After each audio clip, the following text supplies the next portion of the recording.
사마리아 여인과 이야기하시다. 4장.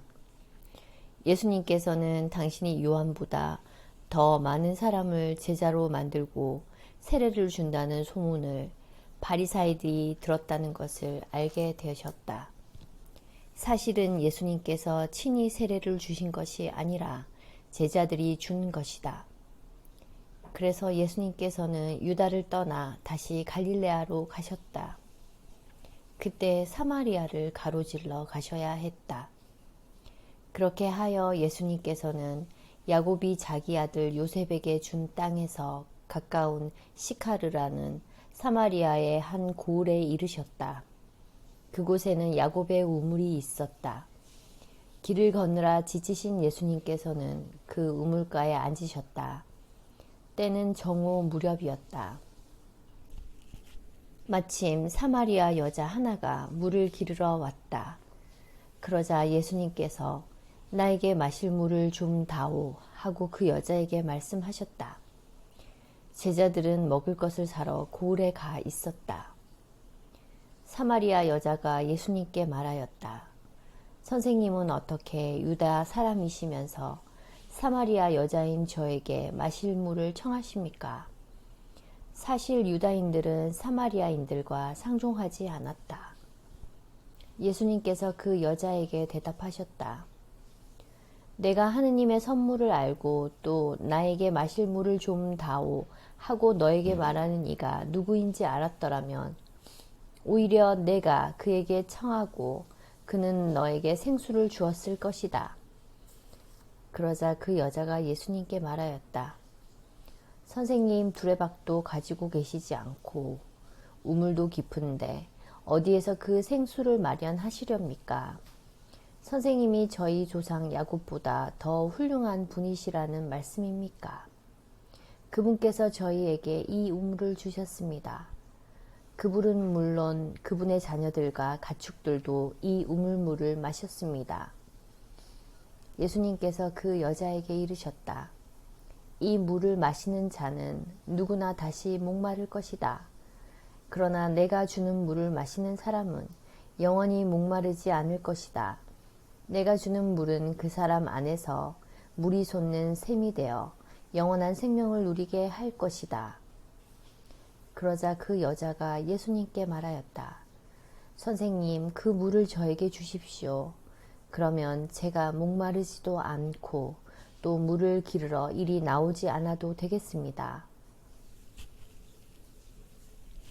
예수님께서 그 여자에게 가서 내 남편을 불러 이리 함께 오너라 하고 말씀하셨다.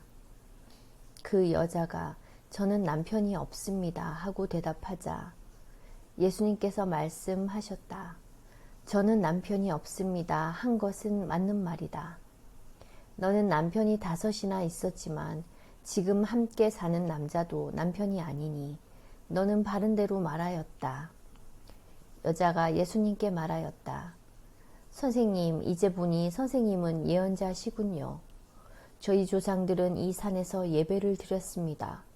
그런데 선생님네는 예배를 드려야 하는 곳이 예루살렘에 있다고 말합니다. 예수님께서 그 여자에게 말씀하셨다. 여인아, 내 말을 믿어라. 너희가 이 산도 아니고 예루살렘도 아닌 곳에서 아버지께 예배를 드릴 때가 온다. 너희는 알지도 못하는 분께 예배를 드리지만 우리는 우리가 아는 분께 예배를 드린다. 구원은 유다인들에게서 오기 때문이다. 그러나 진실한 예배자들이 영과 진리 안에서 아버지께 예배를 드릴 때가 온다.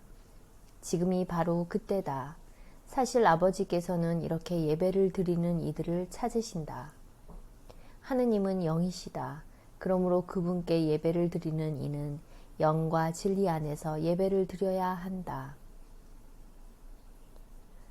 그 여자가 예수님께 저는 그리스도라고도 하는 메시아께서 오신다는 것을 압니다. 그분께서 오시면 우리에게 모든 것을 알려주시겠지요 하였다. 그러자 예수님께서 그 여자에게 말씀하셨다. 너와 말하고 있는 내가 바로 그 사람이다. 바로 그때 제자들이 돌아와 예수님께서 여자와 이야기하시는 것을 보고 놀랐다. 그러나 아무도 무엇을 찾고 계십니까? 또는 저 여자와 무슨 이야기를 하십니까? 하고 묻지 않았다. 그 여자는 물동이를 버려두고 고을로 가서 사람들에게 말하였다. 제가 한 일을 모두 알아맞힌 사람이 있습니다. 와서 보십시오. 그분이 그리스도가 아니실까요? 그리하여 그들이 고을에서 나와 예수님께 모여왔다. 그러는 동안 제자들은 예수님께 스승님 잡수십시오 하고 권하였다. 그러나 예수님께서 나에게는 너희가 모르는 먹을 양식이 있다 하시자 제자들은 서로 누가 스승님께 잡수실 것을 갖다 드리기라도 하였다는 말인가 하고 말하였다. 예수님께서 다시 그들에게 말씀하셨다. 내 양식은 나를 보내신 분의 뜻을 실천하고 그분의 일을 완수하는 것이다. 너희는 아직도 넉 달이 지나야 수확때가 온다 하고 말하지 않느냐. 자, 내가 너희에게 말한다. 눈을 들어 저 밭들을 보아라. 곡식이 다 익어 수확때가 되었다. 이미 수확하는 이가 삭슬 받고 영원한 생명에 들어갈 알곡을 거두어 드리고 있다. 그리하여 씨 뿌리는 이도 수확하는 이와 함께 기뻐하게 되었다. 과연 씨 뿌리는 이가 다르고 수확하는 이가 다르다는 말이 옳다. 나는 너희가 애쓰지 않은 것을 수확하라고 너희를 보냈다. 사실 수고는 다른 이들이 하였는데 너희가 그 수고의 열매를 거두는 것이다. 그 고을에 사는 많은 사마리아인들이 예수님을 믿게 되었다. 저분은 제가 한 일을 모두 알아맞혔습니다 하고 증언하는 말을 하였기 때문이다. 이 사마리아인들이 예수님께 와서 자기들과 함께 머무르시기를 청하자 그분께서는 거기에서 이틀을 머무르셨다. 그리하여 더 많은 사람이 그분의 말씀을 듣고 믿게 되었다. 그들이 그 여자에게 말하였다. 우리가 믿는 것은 이제 당신이 한 말 때문이 아니오. 우리가 직접 듣고 이분께서 참으로 세상의 구원자이심을 알게 되었소. 왕실 관리의 아들을 살리시다. 이틀 뒤에 예수님께서는 그곳을 떠나 갈릴레아로 가셨다. 예수님께서는 친히 예언자는 자기 고향에서 존경을 받지 못한다고 증언하신 적이 있다. 예수님께서 갈릴레아에 가시자 갈릴레아 사람들이 그분을 맞아들였다. 그들도 축제를 지내려 예루살렘에 갔다가 예수님께서 축제 때 그곳에서 하신 모든 일들을 보았기 때문이다. 예수님께서는 물을 포도주로 만드신 적이 있는 갈릴레아 카나로 다시 가셨다.